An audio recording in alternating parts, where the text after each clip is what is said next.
രുദ്രാത്മികം ഭാഗം 29. കണ്ണേട്ടാ, എൻ്റെ കയ്യിൽ നിന്ന് വിട്, ഇതെവിടെയാ പോകുന്നേ? ആദ്യത്തെ അമ്പരപ്പ് മാറിയതും ആമി അവൻ്റെ കയ്യിൽ നിന്നും കുതറാൻ തുടങ്ങി. എന്നാൽ അതൊന്നും ലവലേശം ഏൽക്കാത്ത പോലെയായിരുന്നു രുദ്രൻ്റെ നടപ്പ്. സത്യം പറഞ്ഞാൽ അവൾ തന്നെ വിളിക്കാതെ പോയ ദേഷ്യമായിരുന്നു അവൻ്റെ മനസ്സിൽ നിറയെ.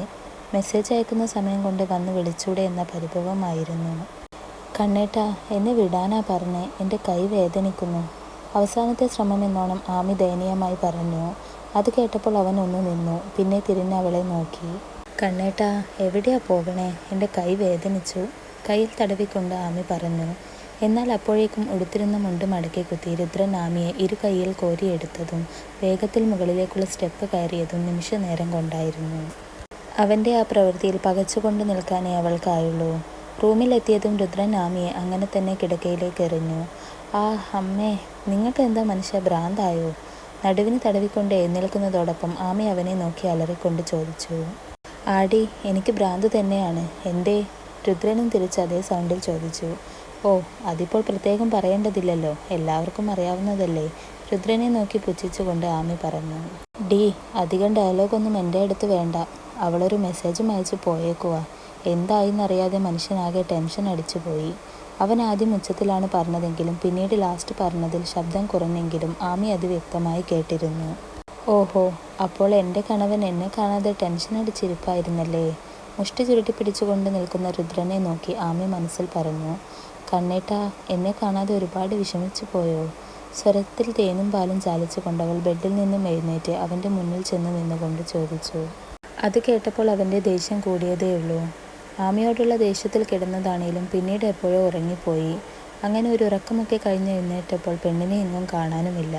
അപ്പോഴേക്കും അമ്മ ചായയുമായി മുകളിലേക്ക് വന്നിരുന്നു. അപ്പോഴാണ് അവർ പോയതും ലച്ചുവിൻ്റെ കാര്യവും ഒക്കെ അറിയുന്നത് തന്നെ. തന്നോടൊരു വാക്കുപോലും പറയാതെ പോയതോർത്ത് ദേഷ്യം വന്ന് ഫോൺ എടുത്ത് നോക്കിയപ്പോഴാണ് അവളുടെ മെസ്സേജ് കണ്ടത്. എന്തോ അത് കണ്ടപ്പോൾ സമാധാനവും ദേഷ്യവും ഒരുപോലെ വരുന്നുണ്ടായിരുന്നു. ഒരു 100 പ്രാവശ്യം അവളെ വിളിച്ചുവെങ്കിലും കോൾ കണക്റ്റ് ആവുന്നുണ്ടായിരുന്നില്ല.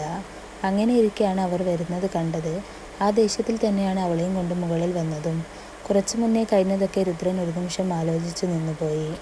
അതേ കണ്ണേട്ടാ, കോയ്. തന്നോട് ചേർന്ന് നിന്നുകൊണ്ട് ഷർട്ടിലെ ബട്ടൺസിൽ വിരൽ കൊണ്ട് കറക്കിക്കൊണ്ട് നിൽക്കുന്ന ആമിയുടെ ശബ്ദമാണ് അവനെ സ്വബോധത്തിൽ കൊണ്ടുവന്നത്. അവളുടെ ആ നിലപ്പിലും വിളിയിലുമൊക്കെ അവൻ്റെ ദേഷ്യം എങ്ങോ പോയി മറന്നുവെങ്കിലും അവൻ ദേഷ്യം അഭിനയിച്ചുകൊണ്ട് അവളുടെ കൈകൾ തട്ടിമാറ്റി. അത് കണ്ടപ്പോൾ ആമി കീഴ്ച്ചുണ്ട് പുറത്തേ കുന്തിക്കൊണ്ട് അവനെ നോക്കി. അപ്പോൾ അവൻ്റെ ശ്രദ്ധയും അവളുടെ അധരങ്ങളിലേക്ക് മാത്രമായി ഒതുങ്ങി നിന്നുപോയി. അപ്പോൾ ആ നിമിഷം ആ ചോരച്ചുണ്ടുകൾ നുകരാൻ വെമ്പി നിൽക്കുന്ന മനസ്സിനെ കടിഞ്ഞാണിട്ട് നിർത്തിക്കൊണ്ടവൻ സ്വയം തലയ്ക്കൊരു കൊട്ടു കൊടുത്തുകൊണ്ട് മുറി വിട്ടിറങ്ങാനായി നോക്കി. എന്നാൽ അവൻ്റെ മനസ്സറിഞ്ഞെന്ന വണ്ണം ആമി ഓടിച്ചെന്ന് വാതിലടച്ച് കുറ്റിയിട്ടുകൊണ്ട് അവൻ്റെ മുഖത്തേക്ക് നോക്കി നിന്നു. ആമി, കളിക്കാതെ മാറിയേ, എനിക്ക് താഴേക്ക് പോകണം, അവളെ നോക്കി കടുപ്പത്തിൽ അവൻ പറഞ്ഞു. വോ, പോയിക്കോ, പക്ഷെ അതിനു മുന്നേ എനിക്ക് നല്ലൊരു റഡാർ കിസ് തരണം, വശ്യമായി അവൻ്റെ കണ്ണുകളിൽ നോക്കിക്കൊണ്ടവൾ പറഞ്ഞു. ആ അരുതാത്തതെന്തോ കേട്ട പോലെ രുദ്രൻ പകച്ചുകൊണ്ട് അവളെ നോക്കി. ഓ, ഇങ്ങനെ ഞെട്ടി എക്സ്പ്രഷൻ ഇട്ട് നിൽക്കേണ്ട ആവശ്യമൊന്നുമില്ല. ഞാനൊരു കിസ് എൻ്റെ ഭർത്താവിനോടാണ് ചോദിച്ചത്, അതിലിപ്പോൾ ഞെട്ടാൻ എന്തിരിക്കുന്നു? അവൻ്റെ കാലിന് മുകളിൽ തൻ്റെ കാലെടുത്ത് വെച്ചുകൊണ്ട് അവൻ്റെ തോളിലൂടെ കൈയിട്ടുകൊണ്ട് ആമി പറഞ്ഞു. ആ സമയം അവളുടെ നെഞ്ചോട് അവൻ്റേതും അവൻ പോലും അറിയാതെ അവൻ്റെ കൈകൾ അവളുടെ ഇടുപ്പിനെ ചുറ്റി വരികയും ചെയ്തിരുന്നു.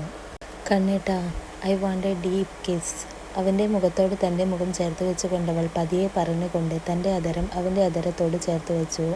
ആ നിമിഷം അവളുടെ അധരങ്ങളുടെ നൈർമല്യത്തിൽ ചുറ്റുമുള്ളതെല്ലാം മറന്നുകൊണ്ട് രുദ്രൻ അവളുടെ അധരങ്ങളെ തഴുകി ഉണർത്താൻ തുടങ്ങി. അവളുടെ കീഴ്ച്ചുണ്ടും മേൽച്ചുണ്ടും അവൻ മാറി മാറി നുണയുന്നതോടൊപ്പം ഇടുപ്പിനെ വരിഞ്ഞിരിക്കുന്ന കൈകൾ അവിടെ നിന്നും മുകളിലേക്ക് എന്തോ തേടി അലയുകയും ചെയ്തു. ചുംബന തീവ്രതയിൽ അവൻ്റെ നാവ് അവളുടേതിനെ സ്പർശിച്ചപ്പോഴേക്കും ആമി പൂർണ്ണമായും തളർന്നുകൊണ്ട് തൻ്റെ ഭാരം മുഴുവനും അവനിലേക്ക് ചാഞ്ഞിരുന്നു. അപ്പോൾ തന്നെ അവൻ അവളെ എടുത്ത് ബെഡിൽ കിടത്തിയിരുന്നു. ദീർഘനേരത്തെ ചുംബനത്തിന് ശേഷം രുദ്രൻ ആമിയുടെ കഴുത്തിൽ മുഖം ചേർത്ത് വെച്ച് അമർത്തി ചുംബിച്ചു. തന്നിലുള്ള വികാരം ക്ഷണിപ്പിക്കാൻ എന്നോണം അവൻ അവിടെ തൻ്റെ ദന്തങ്ങൾ ആഴ്ത്തുകയും ചെയ്തിരുന്നു. കണ്ണേട്ടാ, അവൻ്റെ ദന്തങ്ങൾ നൽകിയ ചെറുനോവിൽ ആമി സ്വയം മറന്നുകൊണ്ട് സീൽക്കാരത്തോടെ അവനെ വിളിച്ചു. എന്നാൽ അവളുടെ ആ ഒറ്റൊരു വിളിയിൽ അതുവരെ അവൻ പിടിച്ചു വെച്ച എല്ലാ കൺട്രോളും പോയിരുന്നു. അവൾ ഉടുത്തിരുന്ന ധാവണി മുഖം ചേർത്തുരച്ച് മാറ്റിക്കൊണ്ടവൻ അവിടെ അവളുടെ മാറിൽ മുഖം പൊഴ്ത്തി. അവൻ്റെ ചുണ്ടും നാവും ഒരുമിച്ച് അവിടം പുലുകുമ്പോൾ അവൾ സർപ്പത്തെപ്പോലെ പുളഞ്ഞു പോയിരുന്നു. അപ്പോഴൊക്കെ അവൻ്റെ കൈകൾ അവളുടെ കൈകളെ കോർത്തും കാലുകൾ കാലുകളാൽ പരസ്പരം കോർത്തും കൊണ്ടവൻ അവളെ തന്നിലേക്ക് ഭ്രാന്തമായി ചേർത്ത് പിടിച്ചിരുന്നു. ആ നിമിഷം ഏതൊരു പെണ്ണിനെയും പോലെ അവനിൽ പൂർണ്ണമായും അലിഞ്ഞു ചേരാൻ അവൾ ആഗ്രഹിച്ചിരുന്നു. പെടുന്നനെയാണ് അവൾക്ക് ബോധം വന്നത്. അപ്പോൾ തന്നെ അവൾ അവനെ ബലമായി പിടിച്ചു മാറ്റിക്കൊണ്ട് കിതച്ചു. അവളുടെ ആ തള്ളലിലാണ് രുദ്രനും ബോധം വന്നത്. അവൻ മുഖം ചരിച്ചുകൊണ്ട് അവളെ നോക്കിയപ്പോൾ പുറംതിരിഞ്ഞു കിടന്ന് കിതപ്പ് മാറ്റുകയാണ് ആമി. ഷോ, ഡീപ് കിസ് വേണമെന്ന് പറഞ്ഞിട്ട് നിനക്കൊട്ടും സ്റ്റാമിന ഇല്ലാതെ ആയല്ലോ എൻ്റെ ഭാര്യയെ. അവളുടെ പുറംകഴുത്തിൽ മുഖം ചേർത്തുരച്ചുകൊണ്ടുള്ള അവൻ്റെ ചോദ്യം കേട്ടപ്പോൾ അവൾ നാണത്തോടെ തിരിഞ്ഞു കിടന്നവൻ്റെ നെഞ്ചിൽ മുഖം അമർത്തി കിടന്നു. അപ്പോൾ അവൻ്റെ കൈകളും അത്യധികം പ്രണയത്തോടെ ചുറ്റി വരഞ്ഞിട്ടുണ്ടായിരുന്നു. ഇതേസമയം ലച്ചുവിൻ്റെ മുറിയിൽ ലച്ചുവിൻ്റെ കയ്യിൽ പിടിച്ചുകൊണ്ട് അരുൺ അവളെയും കൊണ്ട് റൂമിൽ ചെന്നിരുന്നു. ആ നേരം അത്രയും അവളുടെ കൈകൾ അവൻ്റെ കൈയിനെ വിടാതെ ചുറ്റിപ്പിടിച്ചിരുന്നു. സഞ്ജയും വേദികയും ദീപുവും ഒക്കെ അവളെ ഓരോന്നും പറഞ്ഞ് ആശ്വസിപ്പിച്ചെങ്കിലും അരുണിൻ്റെ പ്രസൻസ് ആണ് അവൾക്ക് വേണ്ടത് എന്ന് തോന്നിയത് കൊണ്ട് അവർ അവനോട് അവളെയും കൊണ്ട് കുറച്ചു നേരം റെസ്റ്റ് എടുത്തോളൂ എന്ന് പറഞ്ഞ് റൂമിലേക്ക് വിട്ടതായിരുന്നു. പ്രിയ, നീ ആദ്യം ഈ ഡ്രസ്സൊക്കെ ഒന്ന് മാറിവാ, എന്നിട്ട് കുറച്ചു നേരം കിടന്നു. ഒന്നും മിണ്ടാതെ ഇരിക്കുന്ന ലച്ചുവിനെ നോക്കി അരുൺ സൗമ്യമായി പറഞ്ഞു. ഇല്ല ഇല്ല അരുൺ, എനിക്ക് പേടിയാ, എൻ്റെ കൂടെ നിൽക്കാവോ? അവൻ്റെ നെഞ്ചിൽ മുഖം ഒളിപ്പിച്ചുകൊണ്ട് അവൾ വിറയലോടെ പറഞ്ഞു. അവളുടെ ആ പെരുമാറ്റം അരുണിൽ വല്ലാത്ത വേദന ഉളവാക്കിയിരുന്നു. ഞാൻ എവിടെ പോവാനാ പ്രിയ? ഞാനുണ്ടാവും നിന്റെ കൂടെ എന്നും എപ്പോഴും, അവളുടെ നെറുകയിൽ അതരം അമർത്തിക്കൊണ്ട് അരുൺ പറഞ്ഞു.